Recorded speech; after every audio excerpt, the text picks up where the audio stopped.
The National Weather Service in Shreveport has issued a severe thunderstorm warning for east central Bowie County in northeast Texas.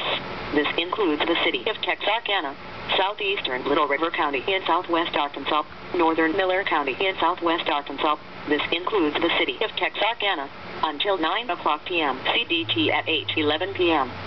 CDT, National Weather Service meteorologists detected a severe thunderstorm capable of producing quarter-size hail. This storm was located near Texarkana and moving south-southeast at 15 miles per hour. Other locations in the warning include but are not limited to Mandeville, Genoa, and Fouke. In addition to large hail, frequent cloud-to-ground lightning is occurring with this storm. Move indoors immediately. Lightning is one of nature's #1 killers.